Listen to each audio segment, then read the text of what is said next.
Hi everyone, we are settling into East Brunswick, Baruch Hashem, thank God, but I don't have all of my gizmos and gadgets set up yet, so this is just being recorded on my phone the old-fashioned way. I want to just share with you a quick Rosh Hashanah story that I heard from a rabbi named Rabbi Malach Biderman. I heard this last year, and I think I have all the details correct. If I mess up a little something, you hear it differently, a little bit different. It's just my memory making a small mistake. But the story goes like this. A true story. There was this fellow who, I don't know why he was in the hospital over Rosh Hashanah in Israel, and somebody came to blow shofar for him. He was there for Rosh Hashanah, and somebody came to the hospital and went from room to room blowing shofar for any patient that wanted to hear shofar in the hospital on Rosh Hashanah.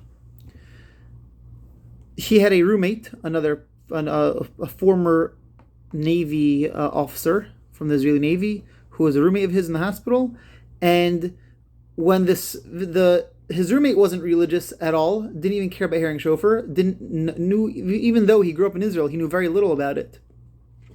But when this gentleman came in to blow shofar for the first observant patient, so of course the non-observant former Navy officer heard it as well. But he asked a lot of questions. Even though he grew up in Israel, I guess I don't know if he didn't know much about shofar. Maybe he heard about it when he was a kid, but he never thought about it or learned anything about it. And he was asking his hospital roommate, who was observant, who was religious, about what shofar was, what it symbolized, what it meant, everything about it.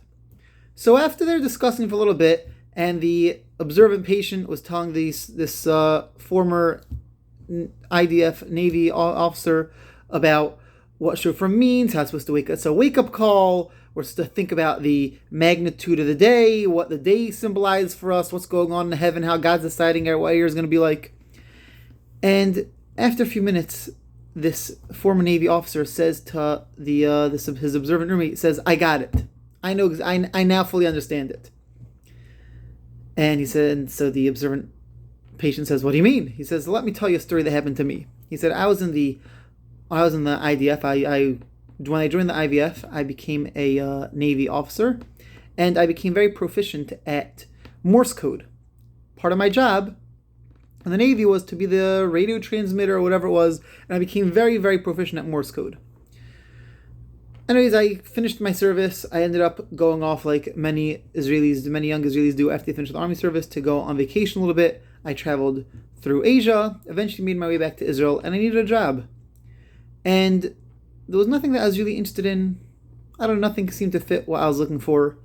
And then I saw an advertisement for a company that needed it could have actually been the Navy again. It could be they're looking for a civilian to help them out. So I don't remember all the details, but I saw an ad that they needed a Morse code, somebody who could interpret Morse code. So I said, great, I know that very well. I'm proficient at it. I did for many years. I'll apply for that job. I was supposed to be there whatever time was, a Monday at the office was accepting applicants on Monday between whatever the hours were, let's say 12 and 2. So I rolled in there at 12:30, to apply for the job. Little did I know, there were tons of people who already were there before me. I came into the lobby, into the little office where anyone who wanted to apply for the job was supposed to wait, and it was packed with people.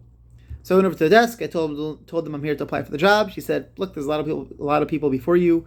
Fill out this form, have a seat, and you'll be called when it's your turn."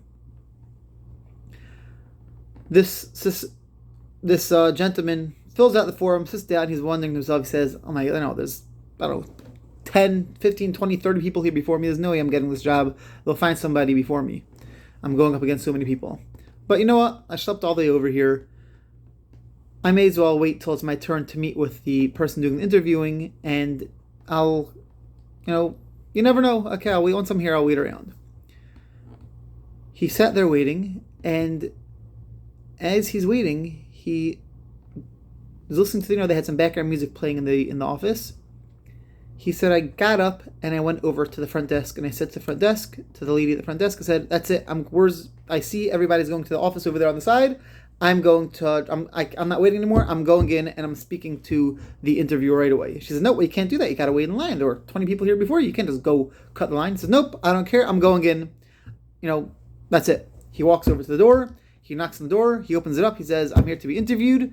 Um, yeah, I'm here to be interviewed." And the interviewer says, "You gotta wait your turn. You can't just come in." He says, "Nope. As soon as this guy's done, I'm coming in next." So when the current applicant comes out, this gentleman walks it in and sits himself down. A minute later, the door opens up. The interviewer comes out, announces to everybody, "This gentleman got the job. You're all welcome to go home." And they, of course, are all up in arms. So, what do you mean? We were here first. We saw him cut the line. He went in first. What type of business is that? This guy's an expert Morse code interpreter. He got the job. We're all so great. We're all so good. What do you mean? How come you didn't even, we were here first. You didn't even see us yet. How's it fair taking him as a job? And he says, "This gentleman, if any of you might have noticed or might not have noticed, the music that was playing in the waiting room, the beat to the music was spelling out a message in Morse code. And that message was, if you understand this message, just to walk into the office where the interview is happening and announce you're next." This gentleman heard that message, and therefore he came over and did it and announced that he was next. And he clearly is that good. He got the job.